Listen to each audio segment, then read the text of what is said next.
So good morning everyone. कैसे हैं आप सब? आशा करते हैं आप सब लोग बहुत अच्छे होंगे और जल्द ही आपके सारे सपने पूरे होने वाले होंगे। ठीक है, तो ये जो बैकग्राउंड नॉइस आएगी उसे प्लीज़ इग्नोर करना, क्योंकि मैं बहुत परेशान हो चुकी हूँ कि मैं वीडियो रिकॉर्ड नहीं कर पा रही हूँ। बिकॉज़ मेरे यहाँ नीचे ही काम चल रहा है, मकान बन रहे हैं लोगों के, तो वो मशीन वगैरह चल रही है। तो मैं बहुत देर से वेट कर रही थी रिकॉर्डिंग के लिए, तो कभी 10 मिनट के लिए या 15 मिनट के लिए ये मशीन रुक रही है। मैंने जैसे ही देखा तो मैं उसी बीच में वीडियो रिकॉर्डिंग करूँगी, रोक रोक के। जैसे ही मशीन बंद होगी वैसे ही मैं वीडियो रिकॉर्ड करूँगी, बट जो वर्कर्स हैं उनकी आवाज़ आएंगी तो प्लीज़ इग्नोर इट, है ना। तो बिना टाइम वेस्ट किए हुए अपना सेशन स्टार्ट करते हैं, क्योंकि नहीं तो फिर स्टार्ट हो जाएगी मशीन और हमारी क्लास रह जाएगी पीछे। तो पहला क्वेश्चन है, निम्नलिखित में से किसे पयोली एक्सप्रेस भी कहा जाता है? तो निम्नलिखित में से किसे पयोली एक्सप्रेस कहा जाता है? तो जैसा आप देख पा रहे हो आंसर इस क्वेश्चन में पहले ही टिक हो गया है। तो वो होती हैं हमारी कौन सी? वो है हमारी पीटी ऊषा जी। कौन है? PT Usha ji. बट इससे और भी क्वेश्चन बनने के चांसेस हैं। ये जो दूती चंद, देखो फिर से स्टार्ट हो गई। मैं पॉज कर रही हूँ, 1 मिनट बाद फिर से वीडियो बनाऊँगी। ओके तो लगभग 20 मिनट के बाद मशीन बंद हुई है, तो फिर से क्लास रिकॉर्ड कर रहे हैं। तो सुनिए, तो आंसर इसका था, क्या था? पीटी ऊषा हो जाता है। पयोली एक्सप्रेस किसे कहा जाता है? पीटी ऊषा को कहा जाता है। अब आप ये बताइए कि जो पीटी ऊषा जी हैं वो किस खेल से संबंधित हैं? ठीक है, ये किस खेल से संबंधित हैं और इन्होंने कितने गोल्ड मेडल जीते हैं, कितने सिल्वर जीते हैं, और आपको ये बताना है कि इन्हें और किस नाम से जाना जाता है, और इन्हें राज्यसभा के लिए नामित कब किया गया था। तो ये 5 क्वेश्चन इनसे पूछे जा सकते हैं। तो पहला क्वेश्चन मैंने पूछा था कि ये किस खेल से संबंधित हैं, तो ये एथलीट फील्ड से संबंधित है, भारतीय ट्रैक और फील्ड एथलीट से संबंधित है। ठीक, ध्यान रखना, भारतीय ट्रैक और एथलीट फील्ड एथलीट से संबंधित है। इस चीज़ का आप ध्यान रखेंगे, नोट कर लेंगे। ओके, ठीक है। हमारी राइटिंग पे मत जाना, क्योंकि मेरे पास अभी पेन टैब नहीं है। एक था वो ख़राब हो चुका है, तो अभी मुझे पेन टैब लेना है। देखो कब तक ले पाती हूँ। तो इस वजह से ये सारी चीज़ें गड़बड़ लिखी जा रही हैं, बट मैं जल्दी ही कोशिश करूँगी लेने के। दूसरा क्वेश्चन ये था कि जो पीटी ऊषा जी हैं उन्होंने कितने गोल्ड मेडल जीते हैं? तो उन्होंने 4 एशियाई गोल्ड मेडल जीते हैं और 7 सिल्वर मेडल जीते हैं। ठीक है, इस चीज़ का ध्यान रखेंगे। और इन्हें और किस नाम से जाना जाता है ये पूछा था, और ये पूछा था इन्हें राज्यसभा के लिए नामित कब किया गया था। तो राज्यसभा के लिए नामित इन्हें 6 जुलाई 2022 को रामनाथ कोविंद जी द्वारा, ठीक है, किसके द्वारा? रामनाथ कोविंद जी द्वारा राज्यसभा के लिए नामित किया गया था। और इन्हें क्या बोलते हैं? तो इन्हें एक और नाम दिया गया है, वो है गोल्डन गर्ल। ठीक है, इन्हें एक नाम से और बुलाया जाता है, वो क्या है? वो है आपका गोल्डन गर्ल। ठीक है, इस चीज़ का ध्यान रखेंगे। और क्या बुलाया जाता है? इन्हें queen of India track and field कहा जाता है। क्या कहा जाता है? Queen of India track and field के नाम से भी जाना जाता है। ध्यान रखेंगे, क्या? Queen of India track and field के नाम से भी इन्हें जाना जाता है। तो आई होप ये चीज़ें क्लियर हो गई होंगी। और जी ये जो नाम दिए गए हैं, जैसे दूती चंद है, कमलजीत संधू है, हिमदास है, यहाँ से भी क्वेश्चन बनने की पूरी पॉसिबिलिटी है, क्योंकि बहुत ही इंपॉर्टेंट चीज़ें इनसे हो जाती हैं। तो पहले हम जानेंगे हिमा दास के बारे में। किसके बारे में? हिमा दास के बारे में। तो सबसे पहले क्वेश्चन यही हो जाता है कि ये कहाँ से हैं और कहाँ के लिए खेलती हैं। तो ये असम के ही हैं और अपने भारत के लिए खेलती हैं। ठीक है, और ये किससे संबंधित हैं? तो ये रेस से संबंधित हैं, यानी कि एक धावक हैं ये रेस से रिलेटेड हैं। ठीक है, और इनका जो हिमा दास है ना, इनका उपनाम क्या हो जाता है? तो इनका उपनाम है झींगा एक्सप्रेस। ठीक है, क्या है? झींगा एक्सप्रेस। इस चीज़ का ध्यान रखेंगे, क्वेश्चन पूछ सकता है कि झींगा एक्सप्रेस किसका उपनाम है। तो वो हिमदास हो जाती है। किससे संबंधित है? तो ये धावक यानी कि रेस से संबंधित है, जो आपके IAAF, क्या?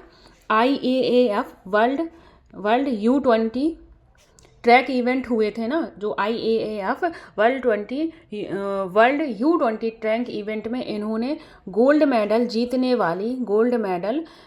वाली पहली एथलीट महिला बनी है जी।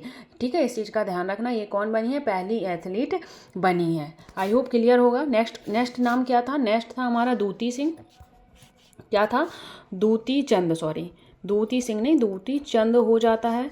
सबसे पहला क्वेश्चन यही होता है कि ये किससे संबंधित है, तो ये भी एक एथलीट रेसर हैं, ठीक है, धावक हैं, इस चीज़ का ध्यान रखना। और ये कितने 100 मीटर, ठीक है, 100 मीटर स्पर्धाओं में भाग लेती हैं, जो 100 मीटर कंपटीशन होता है उसमें ये भाग लेती हैं। इन्होंने ग्लोबल कंपटीशन, ध्यान से सुनना, ग्लोबल कंपटीशन 100 मीटर रेस में, ठीक है, 100 मीटर रेस में गोल्ड मेडल जीतने वाली पहली भारतीय महिला बनी हैं। ये कौन जीती हैं, ग्लोबल कंपटीशन 100 मीटर रेस हुआ था, उसमें ये गोल्ड मेडल जीतने वाली पहली भारतीय महिला बनी है, इस चीज़ का ध्यान रखेंगे। और जो ग्रीष्मकालीन यानी कि समर ओलंपिक होते हैं ना समर में, तो ग्रीष्मकालीन 100 मीटर रेस को क्वालिफाई करने वाली 3rd महिला बनी है, ठीक है, क्वालिफाई करने वाली कौन सी महिला बनी है, तो 3rd भारतीय महिला बन जाती है। 2 क्वेश्चन बनेंगे। पहला question global competition 100 metre race में जीतने वाली पहली भारतीय महिला कौन है, दूती चंद है। ग्रीष्मकालीन 100 मीटर क्वालिफाइंग रेस में तीसरा स्थान किस भारतीय का है, तो वो आपकी दूती चंद्र हो जाती है। नेक्स्ट हमारी थी कमलजीज संधू, ठीक है, कमलजीज संधू, ऑप्शन से उठा लेंगे ये, ठीक है, ऑप्शन में लिखा है कमलजीज संधू। ये इन्होंने जो बैंकॉक 1970 में संस्करण हुआ था, उस एशियाई खेलों में इन्होंने गोल्ड मेडल जीते हैं। क्या जीते हैं, सर्वाधिक गोल्ड मेडल जीते हैं, ठीक है, ये सर्वाधिक गोल्ड मेडल जीतने वाली भारतीय महिला बनी है, इस चीज़ का आप ध्यान रखेंगे। कहाँ बैंकॉक में, जो 1970 में हुए थे, ठीक है, बैंकॉक में 1970 में जो एशियाई खेल हुए थे उसमें सबसे ज़्यादा गोल्ड मेडल जीतने वाली भारतीय महिला बनी थी। और एशिया में जो इंडिविजुअल खेल खेले जाते हैं, एशिया में इंडिविजुअल खेलों में स्वर्ण पदक जीतने वाली ये पहली महिला बनी है। स्वर्ण पदक यानी कि गोल्ड मेडल जीतने वाली पहली महिला बनी है। अगर क्वेश्चन बनता है कि एशियाई खेलों में इंडिविजुअल स्वर्ण पदक जीतने वाली पहली महिला कौन है, तो कमलजीत सिंधु हो जाएगा।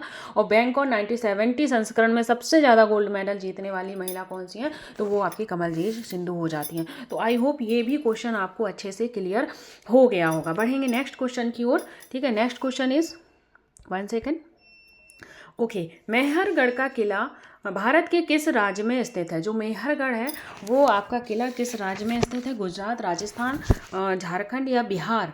तो मेहरगढ़ का किला, देखो टाइम वेस्ट नहीं करना है, मेहरगढ़ का किला है। मान लो इससे और किस टाइप के क्वेश्चन पूछे जा सकते हैं, तो 1 सेकेंड, तो यहाँ से क्वेश्चन पूछ लेगा कि इसे किसने बनवाया था, कब बनवाया था, ठीक है। और क्या पूछ सकता है, बस यही पूछ सकता है कि इसे किसने बनवाया था और कब बनवाया था, ठीक है। तो ये मेहरगढ़ का किला आपका कहाँ है? राजस्थान के, यानी कि इसने अभी सीधा राजस्थान दिया है। स्टेट पूछेगा तो जयपुर, ठीक है। स्टेट अगर पूछ लेगा, अगर स्टेट दिए होंगे तो वो जयपुर हो जाएगा। वैसे क्या है, स्टेट तो राजस्थान ही है, तुम्हारा देश राजस्थान, और स्टेट क्या हो जाएगा, जयपुर हो जाएगा, ठीक है।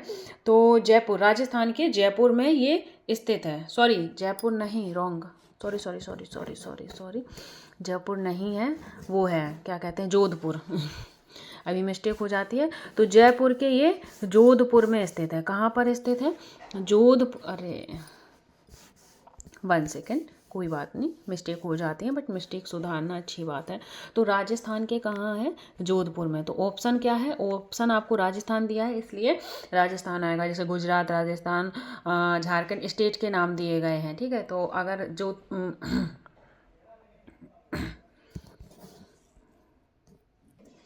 तो स्टेट राजस्थान हो जाएगा। और अगर आपसे क्या पूछता है, अरे यार दिमाग से, हाँ डिस्ट्रिक्ट, तो जोधपुर, ठीक है। जोधपुर से वहाँ का शहर पूछता है। सॉरी, क्या हो रहा है, मेरा माइंड डिस्ट्रैक्ट हो रहा है, ये मशीन चल रही है ना, इस वजह से बहुत चीज़ें गड़बड़ हो रही हैं, पर कोई नहीं।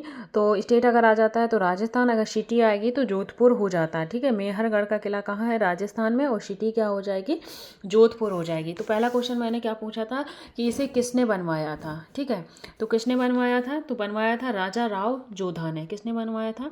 राजा राव जोधा के द्वारा ये किला बनवाया गया था।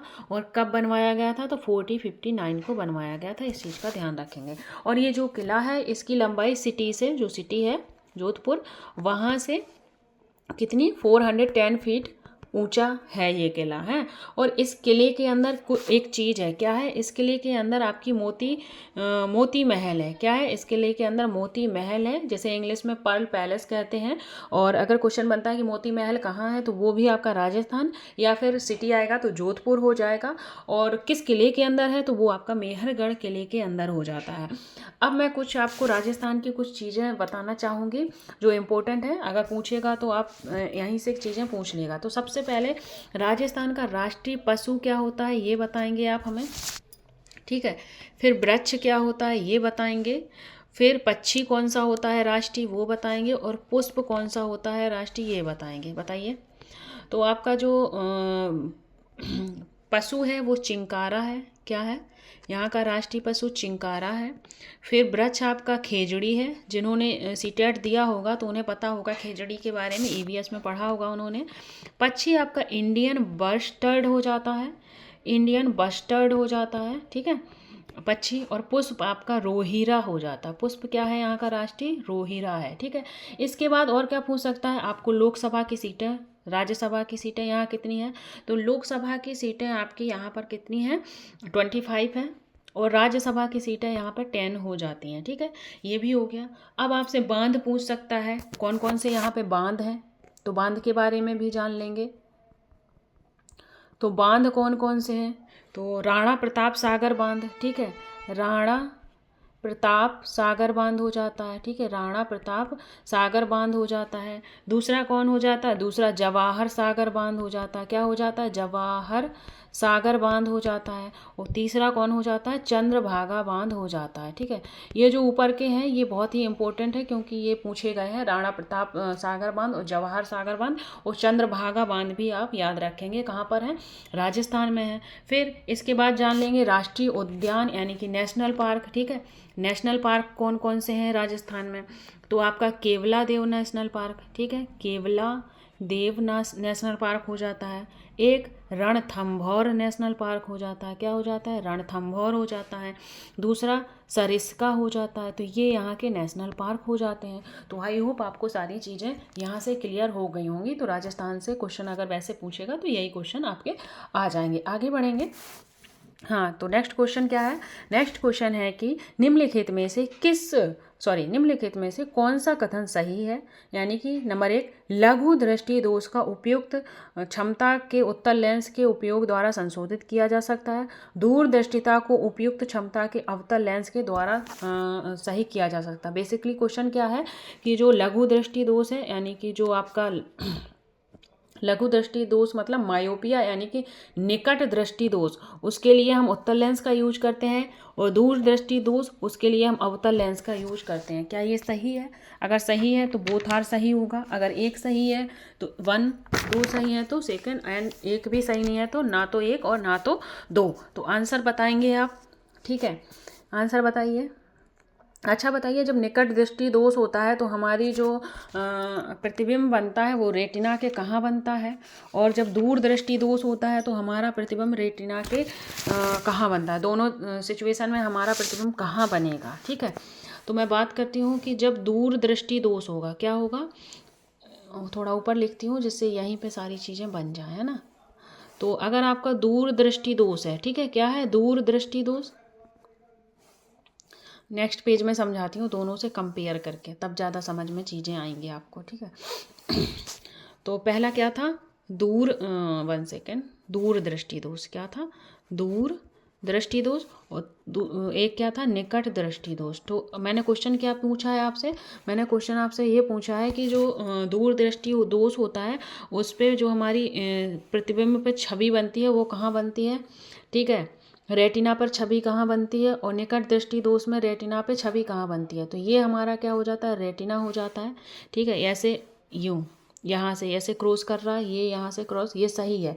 बट अगर क्या हो, एक मिनट मैं समझाती हूँ, सारी चीज़ें अच्छे से समझाऊंगी जब भी क्लियर होगा।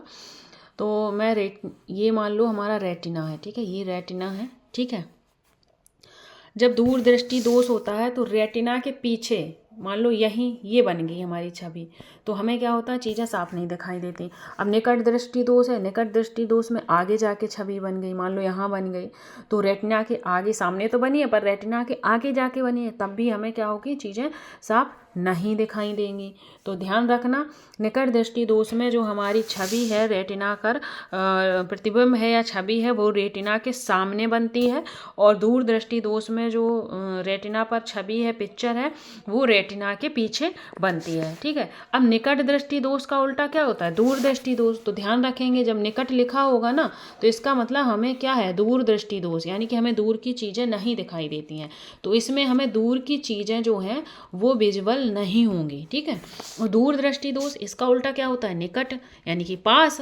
तो पास की चीज़ें हमें दिखाई नहीं देंगी। ध्यान रखना, ऐसे याद रखना, क्योंकि कन्फ्यूज़न हो जाता है। तो निकट का उल्टा दूर, यानी कि हमें दूर की चीज़ें दिखाई नहीं देती हैं निकट दृष्टि दोष में, मायोपिया में, और दूर दृष्टि दोष में हमें पास की चीज़ें दिखाई नहीं देती हैं। अब जानेंगे कि जो दूर दृष्टि दोष है वो किससे दूर होता है। तो दूर दृष्टि दोष के लिए हम कॉनकेव लेंस का यूज करते हैं, कॉन्वेक्स लेंस का। ठीक है, किसका, कॉन्वेक्स लेंस का यूज करते हैं, हिंदी में बोलते हैं उसको उत्तल लेंस। ध्यान से सुनना। और दूर दृष्टि दोष को दूर करने के लिए, यानी कि मायोपिया दूर करने के लिए, हम अवतल लेंस का यूज करते हैं। किसका करते हैं, अवतल लेंस का। इंग्लिश में हो जाता है कॉनकेव। तो आई होप आपको चीज़ें क्लियर हो रही होंगी कि दूर दृष्टि दोष मतलब हमें पास की चीज़ें दिखाई नहीं देती हैं, तब हम कॉन्वेक्स लेंस यानी कि उत्तल लेंस का यूज करेंगे।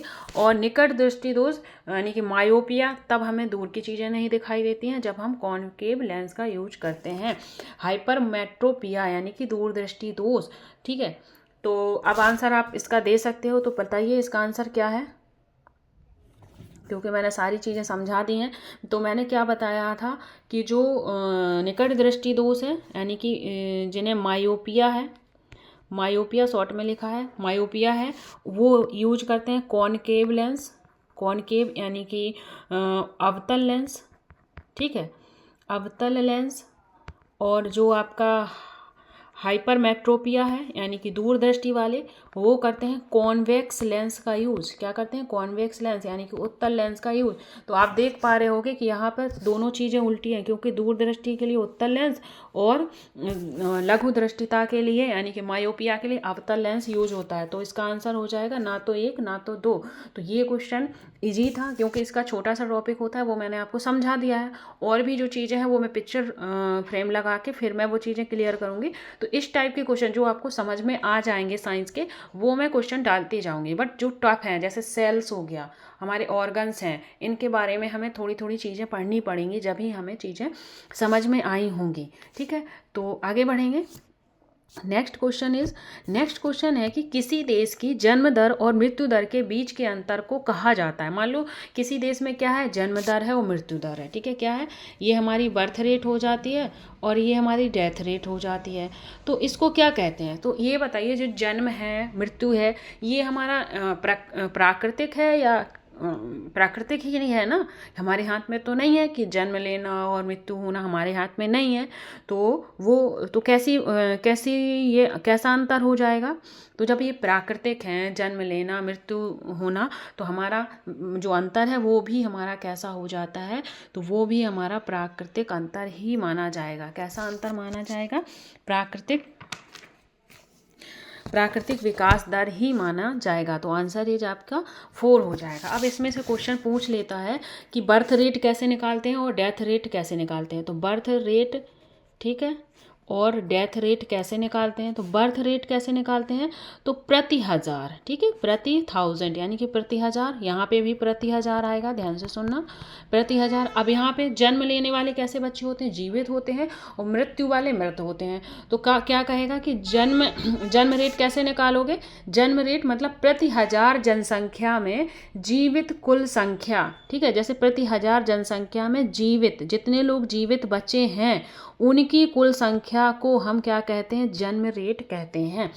मृत्यु रेट में क्या होता है कि प्रति 1000 लोगों में जो मृत व्यक्ति हैं उनकी संख्या को हम मृत रेट कहते हैं। ध्यान से सुनना, जीवित में जितने जीवित लोग बचे हैं उनकी जनसंख्या को हम जन्म रेट कहते हैं।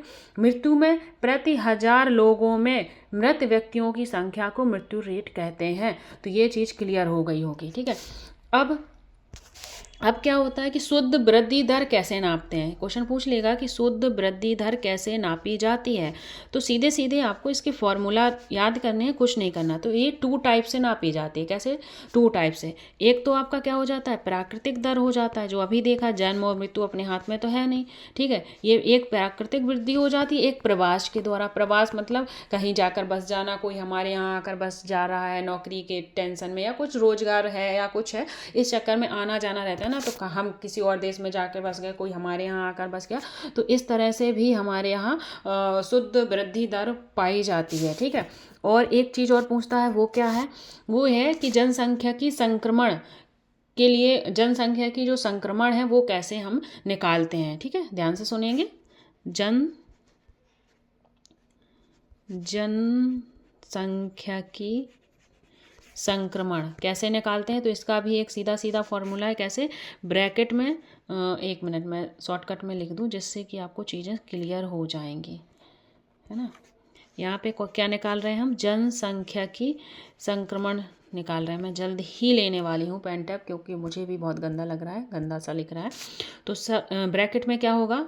बर्थ दर यानी कि बर्थ रेट और डेथ रेट, ठीक है। Birth rate minus death rate plus अप्रवास और माइनस उत्प्रवास। अब आप कहोगे मैम ये बर्थ रेट और डेथ रेट तो हमें समझ में आया, पर अप्रवास और उत्प्रवास क्या होता है? तो अप्रवास मतलब एमाइग्रेशन और उत्प्रवास मतलब एमिग्रेशन।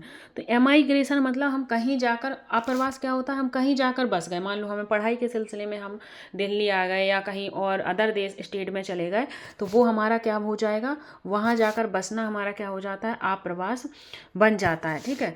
आकर बस जाना। और एमिग्रेशन कहीं छोड़कर जाना, मैं अपने स्टेट को छोड़कर कहीं दूसरे स्टेट में जा रही हूँ, तो वो क्या हो जाता है? उत्प्रवास हो जाता है, ठीक है। तो इस चीज़ का ध्यान रखेंगे। तो आने जाने वालों की संख्या, बर्थ रेट, डेथ रेट, इनको माइनस करके, ठीक है, जो आए हुए लोग हैं, अप्रवास मतलब आकर जो बसे हैं, उत्प्रवास जो गए हैं, तो आए हुए लोगों में गए हुए लोगों को माइनस करेंगे, जन्म लिए लोगों को और डेथ लिए लोगों को माइनस करके जो भी हमारा आएगा उसे प्लस कर देंगे, तो हमारी जनसंख्या की संक्रमण निकल आता है। इस चीज़ का आप ध्यान रखेंगे। तो आई होप आपको जो जनसंख्या से रिलेटेड चीज़ें हैं वो आपको क्लियर हो गई होंगी, ठीक है।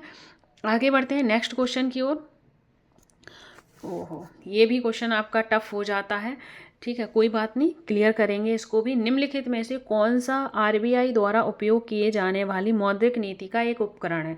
देखो, सबसे पहले मैं ये क्वेश्चन पढ़ाने से पहले मैं आपसे एक चीज़ कहना चाहती हूँ कि देखो, इकोनॉमिक्स है, अगर आपने पढ़ी नहीं है तो थोड़ा टाइम लगेगा समझने में, बट टफ नहीं है। एक बार चीज़ें अगर समझ में आ गई ना तो आप भूलोगे नहीं। और ये ऐसा भी नहीं है कि आपको समझ में ना आए, क्या पता आपको 1 टाइम में ही समझ में आए। तो क्लास छोड़ के भागना नहीं है, चीज़ों से भागना नहीं है, क्योंकि अगर आप भाग जाओगे तो चीज़ें पीछा नहीं छोड़ेंगी। मान लो आपने क्वेश्चन छोड़ दिया, यहाँ तो छोड़ दिया पढ़ना, बट एग्जाम हॉल में आया वहाँ भी छोड़ दोगे। अगर क्वेश्चन छोड़ा, सोचो मे भी ऐसा ना हो, बट अगर वो उसी क्वेश्चन की वजह से आपका सिलेक्शन ना हो, फिर तो जो भी क्वेश्चन है उन्हें छोड़ना नहीं है। जब भी मन करे ना कि मैं एक क्वेश्चन छोड़ दूंगा, तो सबसे पहले ये सोचना कि यही क्वेश्चन हमें एग्जाम में मिलने वाला है। जब ये थॉट आएगा तो आप उस चीज़ को अच्छे से पढ़ोगे, मतलब कि हमें वो चीज़ें डील करनी है। बाकी मुझे समझाने की ज़रूरत नहीं है, नीड नहीं है, क्योंकि आप समझदार हो, आप खुद एक एस्पिरेंट हो, पढ़ने वाले छात्र हो। आपको पता है कि हम लोगों को कितनी मेहनत करनी पड़ती है जब जाके एक सिलेक्शन मिलता है, तो उसके लिए हमें हर चीज़ पढ़नी है। तो मैं पूरी कोशिश करूँगी आपको इकोनॉमिक्स की चीज़ों को धीरे धीरे समझाने की, ज़्यादा डीप में नहीं जाएंगे बिकॉज आप कंफ्यूज ना हो, ठीक है। तो मैं ये जो मौद्रिक नीति है, इन्फ्लेशन है, इसके लिए मैंने एक छोटा सा नोट्स प्रिपेयर किया था, ठीक है। तो उसी के माध्यम से मैं आपको समझाना चाहती हूँ, ठीक है। तो मैं बड़ा करती हूँ इसको, विजुअल ना हो तो मैं बोल रही हूँ, तो ध्यान से सुनना। तो पहला क्या है? पहला है आपका, क्या लिखा है इसमें इसमें लिखा है कि मुद्रास्फीति के प्रकार, जो मुद्रास्फीति है, क्वेश्चन क्या था, मुद्रास्फीति के बारे में ही तो क्वेश्चन था आपका। तो मुद्रास्फीति यानी कि इन्फ्लेशन कितने टाइप की होती है, 2 टाइप की होती है। कौन कौन से, एक तो आपकी मांग जनित होती है, एक लागत जनित होती है। मांग जनित मतलब अगर मांग में वृद्धि होगी, अगर मांग में वृद्धि हो रही है तो उसे क्या कहेंगे, मांग जनित मुद्रास्फीति कहेंगे। लागत जनित, अगर किसी लागत में वृद्धि हो रही है तो वो लागत जनित मुद्रास्फीति हो जाती है। तो 2 प्रकार की होती है, कौन कौन सी, मांग जनित और लागत जनित। ठीक है, ऊपर आगे बढ़ेंगे। अब कह रहा है कि जो हमारी मुद्रास्फीति है उसको नियंत्रण यानी कि कंट्रोल कैसे करेंगे, कंट्रोल ऑफ इन्फ्लेशन। ठीक है, कंट्रोल ऑफ इन्फ्लेशन। तो इसे 2 टाइप से कंट्रोल किया जाता है। 2 टाइप कौन कौन से हो जाते हैं, तो एक का आपका मौद्रिक नीति हो जाता है यानी कि इन्फ्लेशन हो जाता है, एक आपका राजकोष की नीति हो जाता है। कितने टाइप से, 2 टाइप से करते हैं। अब देखना, पहला टाइप हमने क्या पढ़ा, मौद्रिक नीति। तो मौद्रिक नीति ये है मॉनेटरी पॉलिसी, क्या बोलते हैं इसको इंग्लिश में, मॉनेटरी पॉलिसी। तो इसका निर्माण कौन करती है, आरबीआई करती है। तो क्वेश्चन यही तो पूछा है, मौद्रिक नीति में आरबीआई किस किस का निर्माण करती है। तो जो हम ऑप्शन नीचे दिए गए हैं इसी क्वेश्चन से हम डील कर लेंगे। ठीक है, तो मौद्रिक नीति का निर्माण कौन करती है, क्वेश्चन बन जाएगा कि मॉनेटरी पॉलिसी का निर्माण कौन करता है। तो मॉनेटरी पॉलिसी का निर्माण आपकी आरबीआई करती है। फर्स्ट क्वेश्चन आपका यही निकल आया पहला। और यहाँ पे भी क्वेश्चन बन रहा था, क्वेश्चन क्या था कि मुद्रास्फीति के प्रकार कितने होते हैं, तो मांग जनित, लागत जनित। क्वेश्चन पूछ लेगा कि मांग जनित मुद्रास्फीति क्या होती है, लागत जनित मुद्रास्फीति क्या होती है। फिर आपसे क्वेश्चन पूछ सकता है कि मुद्रास्फीति को कंट्रोल करने के कितने टाइप में, टाइप दे देगा, मौद्रिक नीति, राजकोष की नीति और अदर टाइप दे देगा। तो आप इस तरह से डील कर लोगे। फिर पूछेगा जो मौद्रिक नीति है उसका निर्माण कौन करती है, तो वो आपकी आरबीआई करती है। तो ये भी चीज़ें आपको क्लियर हो गई होंगी। अब जो हमारी मॉनेटरी पॉलिसी है, जैसे आरबीआई क्या कर रही है, निर्माण कर रही है, तो जो मॉनेटरी पॉलिसी है ये भी आपकी 2 टाइप की होती है। कितने टाइप की, 2 टाइप की। तो पहली क्या हो जाती है, क्वांटिटेटिव हो जाती है, दूसरी आपकी क्वालिटेटिव हो जाती है, यानी कि मात्रात्मक, और दूसरी आपकी गुणात्मक हो जाती है। इस चीज़ का ध्यान रखेंगे। ठीक है, तो जो क्वालिटेटिव है यानी कि क्वांटिटेटिव है उसके बारे में पढ़ेंगे, कौन कौन सी होती हैं क्वांटिटेटिव। ठीक है, तो चीज़ें आई होप यहाँ तक क्लियर हो गई होंगी। मैं एक बार फिर से रिवाइज कराती हूँ। देखो ज़्यादा कुछ मैंने इसमें नहीं बताया है, तो इस चीज़ की आप टेंशन नहीं लेंगे। देखो छोटा करती हूँ फिर मैं समझाती हूँ। पहला क्या है, मुद्रास्फीति के प्रकार कितने, 2, मांग जनित, लागत जनित। ठीक है, फिर हम पढ़ रहे हैं मुद्रास्फीति, कंट्रोल ऑफ इन्फ्लेशन। मुद्रास्फीति को कंट्रोल कैसे करें, तो वो मौद्रिक नीति और राजकोष की नीति के द्वारा कंट्रोल होती है। अब मौद्रिक नीति, जो मौद्रिक और राजकोष की नीति है, तो जो मौद्रिक नीति है, मॉनेटरी पॉलिसी है, उसे कौन निर्माण करता है, वो हमारी आरबीआई निर्माण कर रही है। फिर से मौद्रिक नीति के 2 टाइप हो जाते हैं, कौन से, क्वांटिटेटिव और क्वालिटेटिव। कैसे हो जाते हैं, क्वांटिटेटिव और क्वालिटेटिव। अब हम क्वांटिटेटिव के बारे में पढ़ने वाले हैं कि क्वांटिटेटिव कौन कौन से होते हैं। तो आप देख पा रहे होंगे, एक बार अच्छे से देखिए, मैं बोलती जाऊँगी, चीज़ें आपको क्लियर रहेंगी, टेंशन ना लो। तो आपका पहला क्या है, आरआर। क्या है, आरआर। तो आरआर मतलब रेपो रेट दर। क्या होती है, रेपो रेट। रेपो रेट जो होता है वो अल्पकाल के लिए दिया जाता है बैंकों के द्वारा। बैंकों के द्वारा किसे दिया जाता है, तो जो हमारी आरबीआई बैंक होती है वो जो व्यापारिक बैंकें होती हैं उनको अल्पकालीन ऋण प्रदान करती है। कौन करती है, आरबीआई। क्वेश्चन बनेगा कि आरआर क्या है, रेपो रेट दर क्या है, और आंसर जो ऑप्शन होंगे वो होंगे कि व्यापारिक बैंक आरबीआई को ऋण देती है। दूसरा क्वेश्चन होगा कि आरबीआई व्यापारिक बैंकों को दीर्घकालीन ऋण देती है। तीसरा क्वेश्चन होगा कि आरबीआई व्यापारिक बैंकों को अल्पकालीन ऋण देती है। चौथा क्वेश्चन होगा इनमें से कोई नहीं। तो आपको आंसर पता हो जाएगा कौन देता है। तो आरआर क्या करता है, आरआर होता है रेपो रेट दर, जो आरबीआई ब्याज दर पर, किसी ब्याज दर पर व्यापारिक बैंकों को अल्पकालीन यानी कि छोटे से समय के लिए ऋण देती हैं, उसे आरआर कहते हैं। तो आपको इस चीज़ का ध्यान रखना है। तीसरा क्या है, तीसरा है आपको RRR है, दिख रहा है, RRR, रिवर्स रेपो रेट दर। तो रिवर्स मतलब उल्टा। तो जो उल्टा क्या हो जाता है कि जैसे आपने क्या किया कि अभी क्या कर रही है, आरबीआई ऋण दे रही है। क्या कर रही है, हमें आरबीआई ऋण दे रही है। आरबीआई से हमारी जो ग्रामीण बैंक हैं वो पैसा ले रही हैं। बट आरआर में क्या होता है, RRR में, इसमें क्या होता है, जब भी व्यापारिक बैंकों के पास अतिरिक्त तरलता, यानी कि जैसे व्यापारिक बैंकें हैं उनके पास ज़्यादा पैसा हो गया, ठीक है, क्या हो गया, ज़्यादा पैसा हो गया, जैसे ये है आरबीआई, ठीक है, और ये है ट्रिपल आर, ठीक है। अब इनके पास ज़्यादा पैसा हो गया तो ये अपना पैसा कहाँ रखेंगे, आरबीआई के पास रखेंगे, और आरबीआई इसके बदले में इन्हें क्या देंगे, ब्याज देंगे। तो ये हो जाता है रिवर्स रेपो रेट दर। तो आई होप ये भी आपको क्लियर हो गया होगा, ठीक है। नेक्स्ट पढ़ते हैं। नेक्स्ट ऑप्शन क्या है, नेक्स्ट ऑप्शन है बैंक रेट। ये बैंक रेट क्या होता है जानेंगे। बैंक रेट क्या है, बैंक रेट मतलब आरबीआई द्वारा दीर्घकालीन, क्या दीर्घकालीन लंबे समय के लिए दिए जाने वाला ब्याज हमारा क्या कहलाता है, हमारा क्या कहलाता है, बैंक रेट कहलाता है। अब मान लो जैसे मैं एक बना रही हूँ, ये आरबीआई है, ठीक है, ध्यान से सुनना, और ये हमारी बैंक है, कौन सी, ग्रामीण बैंक या व्यापारिक बैंक, कोई सी भी बैंक है, ठीक है, ये आरबीआई है। अब आरबीआई ने ऐसे ऋण दिया, ठीक है, आरबीआई ने ऐसे अल्पकाल के लिए ऋण दिया, कब दिया, अल्पकाल के लिए, तो ये क्या हो जाएगा, आरआर हो जाएगा।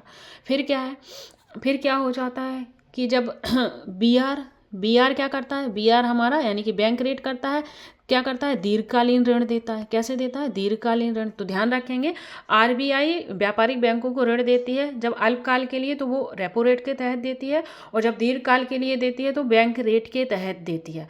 अब इसी बीच में बहुत छोटे से समय के लिए एक ऋण दिया जाता है, वो एमएसएफ के तहत दिया जाता है। किसके तहत, एमएसएफ के तहत दिया जाता है। तो अल्पकाल से भी छोटे समय, देखो ये अल्पकाल यहाँ से यहाँ जा रहा है, दीर्घकाल भी यहाँ से यहाँ जा रहा है, बट ये जो एमएसएफ है ये यहीं से यहीं गया है, यानी कि ये आरआर से भी छोटा है। तो छोटे से समय के लिए, बहुत छोटे से समय के लिए जो ऋण दिया जाता है वो एमएसएफ के तहत दिया जाता है। तो एमएसएफ क्या होता है मैम, आपने अभी बताया नहीं, तो ये है हमारा मार्जिनल स्टैंडिंग फैसिलिटी, ठीक है। मार्जिनल स्टैंडिंग फैसिलिटी के तहत जो हमारी आरबीआई है वो व्यापारिक बैंकों को बहुत ही छोटे समय के लिए ऋण देती है। तो आई होप ये भी चीज़ें क्लियर हो गई होंगी। अब ये क्या है, एक है हमारा CRR, क्या है, CRR, इसे क्या कहते हैं, इसे कहते हैं कैश रिसोर्स रेट्रो, क्या कहते हैं, कैश रेट्रो नहीं, कैश रिजर्व रेशियो कहते हैं। क्या कहते हैं, कैश रिजर्व रेशियो कहते हैं। इसमें क्या होता है, इसमें बैंकों के पास जो एनडीटीएल होता है, कुछ एनडीटीएल होता है, वो अनुपात आरबीआई अपने पास सुरक्षित रखता है। यही परसेंटेज अनुपात CRR कहलाता है। अब मैम ये एनडीटीएल क्या होता है, एक बार मुझे बताएंगे, तो बिल्कुल बताएंगे एनडीटीएल क्या होता है। मान लो जैसे एक एनडीटीएल क्या होता है, इसके बारे में जानेंगे। व्हाट इज़ द एनडीटीएल, ध्यान से सुनना, एक दो बार वीडियो देखोगे आपको चीज़ें क्लियर हो जाएंगी, ठीक है। तो एनडीटीएल का फुल फॉर्म क्या होता है, नेट डिमांड टाइम लेबिलिटी, शुद्ध मांग समय। मान लो हमने क्या किया, 100 करोड़ रुपए जमा किए, कितने करोड़, 100 करोड़ रुपए जमा किए, ठीक है, और हमने क्या किया, 20,000 करोड़ रुपए निकाल लिए। 100 करोड़ में से कितने निकाल लिए हमने, 20,000 करोड़ रुपए निकाल लिए। अब बैंक में कितने रुपए बचे, तो बैंक में बचे 80 करोड़ रुपए, ठीक है। तो ये जो बचे हुए रुपए हैं वही हमारा क्या कहलाता है, बैंक में एनडीटीएल कहलाता है। मान लो छोटा एग्जाम्पल ले लो, हमने क्या किए, 10,000 रुपये जमा किए, मान लो 10 लाख रुपए जमा किए, जिसमें से हमने 8 लाख निकाल लिए, 8 लाख निकाल लिए, बचे कितने, 2 लाख। तो ये भी हमारा क्या कहलाएगा, बैंक का एनडीटीएल कहलाएगा। तो आई होप आपको एनडीटीएल पता चल गया होगा। आगे बढ़ेंगे, आगे नहीं बढ़ेंगे, यही चीज़ को डील करने वाले हैं। तो हमने क्या पढ़ा था, कैश रिजर्व रेशियो। तो कैश रिजर्व रेशियो में क्या होता है, कैश रिजर्व रेशियो में क्या करते हैं ये लोग, ये करते हैं कि बैंक के एनडीटीएल का कुछ परसेंट अनुपात आरबीआई रख लेती है। मान लो 80 करोड़ रुपया बचा था, तो 80 करोड़ में से कुछ आरबीआई रख लेगी और कुछ क्या करेगी, कुछ व्यापारिक बैंक अपने पास रखेंगे। क्यों रखेंगी, मान लो कभी वो फिर से रुपए निकालने आ गए तो उन्हें रुपए देने पड़ते हैं। तो एनडीटीएल का कुछ परसेंट आरबीआई रख लेती है, उसे ही CRR कहते हैं। क्वेश्चन सीधा बनेगा कि CRR क्या है, एनडीटीएल का कुछ हिस्सा आरबीआई रख लेती है, एनडीटीएल का सारा हिस्सा आरबीआई रख लेती है। तो आपको पता है एनडीटीएल का कितना, कुछ हिस्सा, यानी कि कुछ परसेंट आरबीआई अपने पास सुरक्षित रखता है, उसे ही हम CRR कहते हैं। तो आई होप ये भी आपको क्लियर हो गया होगा। नेक्स्ट क्या है, नेक्स्ट पॉइंट है हमारा क्या है, एक मिनट, दिख नहीं रहा है, बड़ा करें, आपको दिख रहा है, संविधिक तरलता अनुपात, SLR क्या बोलते हैं इसको, थोड़ा बड़ा कर दें फिर समझाएंगे। ये है आपका SLR, क्या है, SLR यानी कि लिक्विडिटी रेशियो, स्टेटरी लिक्विडिटी रेशियो, ये क्या होता है आप ये बताइए। तो जैसे किसी बैंक के पास एनडीटीएल का कुछ हिस्सा आरबीआई बैंकों को अपने पास सुरक्षित रखने के लिए सलाह देती है, यही अनुपात एसएलआर कहलाता है। देखो जस्ट उल्टा जो अभी मैंने आपको समझाई थी ना चीज़ें, क्या समझाई थी एनडीटीएल के बारे में, क्या समझाई थी एनडीटीएल के बारे में समझाई थी। एनडीटीएल क्या होता है, मान लो एनडीटीएल, ठीक है, एनडीटीएल क्या होता है और एसएलआर क्या होता है। तो जब हमने रुपए जमा किए थे 100 करोड़ रुपए, कितने बचे थे हमारे पास 80 करोड़। तो वो 80 करोड़ क्या थे हमारे, 80 करोड़ क्या था हमारा एनडीटीएल था, क्या है एनडीटीएल। अब इस 80 करोड़ में से जो कुछ रुपए आरबीआई ने रख लिए वो तो एनडीटीएल के तहत रख लिए, बट जो कुछ रुपए बचे, मान लो 60 लाख आरबीआई ने, 60 करोड़ आरबीआई ने रख लिए, वो क्या हो गया एनडीटीएल। अब बचा कितना 20 करोड़, तो वो आएगा आपका 20 करोड़ कौन रख रही है, व्यापारिक बैंक के रख रही हैं, तो वो क्या कहलाता है आपका एसएलआर कहलाता है। तो चीज़ें क्लियर हो गई हैं या नहीं, अगर नहीं हुई हैं तो आप कमेंट बॉक्स में कमेंट कर देना, मैं फिर से ये चीज़ें क्लियर करवाऊंगी, क्योंकि यहाँ से क्वेश्चन बनना ही है 100%। अगर इकोनॉमिक्स से क्वेश्चन बन रहा है तो यहाँ से क्वेश्चन आएगा और सब एग्जामों में क्वेश्चन बनता है। तो एनडीटीएल क्या होता है, जो आरबीआई अपने पास रखता है, और एसएलआर क्या होता है, जो व्यापारिक बैंकें अपने पास रखती हैं, यानी कि जो आरबीआई बैंकों को अपने पास सुरक्षित रखने के लिए सलाह देती है उस परसेंट को हम एसएलआर कहते हैं। तो आई होप क्लियर हो गया होगा एनडीटीएल और एसएलआर। अब लास्ट बचता है आपका ओएमओ, क्या है ओएमओ। तो ओएमओ क्या है जानेंगे। ओएमओ मतलब ओपन मार्केट ऑपरेशन, यानी कि ओपन मार्केट ऑपरेशन, इसको भी मैं यहीं समझाने की, अरे एक मिनट, ओएमओ क्या है। तो ओएमओ क्या होती है, खुली बाजार की प्रक्रिया, ओपन मार्केट ऑपरेशन। जब आरबीआई प्रतिभूति के माध्यम से बाजार में क्रय विक्रय करे उसे ओएमओ कहते हैं। यानी कि प्रतिभूति क्या होती है मैम, प्रतिभूति ऐसा कागज जिसका कोई मूल्य हो, ठीक है। मान लो प्रतिभूति क्या होती है, आप प्रतिभूति ही नहीं जानते हो तो फिर कैसे चीज़ें बनेंगी, तो मैं आपको प्रतिभूति के बारे में बताऊंगी। तो प्रतिभूति मतलब होता है कि ऐसा कागज जिसका मूल्य हो, जैसे कि लाइक स्टाम्प हो गया, ठीक है, चेक हो गया, ठीक है, जमीन के कागज हो गए, ये इनका क्या है मूल्य है, जमीन के कागज का मूल्य है, स्टाम्प का अपना मूल्य है, चेक का अपना मूल्य है। तो ये क्या हो जाती है प्रतिभूति, और इन्हीं के माध्यम से जब बाजार में क्रय विक्रय होने लगे तो इसे ही हम क्या कहते हैं ओएमओ, यानी कि ओपन मार्केट कहते हैं। तो आई होप आपको ये भी चीज़ें क्लियर हो गई होंगी। अब मैम, अब आप कहोगे कि मैम ये सारी चीज़ें हमें क्लियर हो गई हैं, अब ये बताइए जो क्वांटिटेटिव थी वो तो आपने हमें बता दी, बट क्वालिटेटिव नहीं बताई। और हाँ, क्वांटिटेटिव में एक गलियारे करके भी आता है, ठीक है, तो वो इतना वो वैसा नहीं है, तो गलियारे भी आता है, वो हम ऑप्शन में देखेंगे। अब आप कहोगे कि मैम ये क्वालिटेटिव है, इसमें कौन कौन सी चीज़ें आती हैं ये भी बता दीजिए, क्या पता यहाँ से क्वेश्चन बन जाए। बिल्कुल बन सकता है, उसमें कोई दो राय ही नहीं है।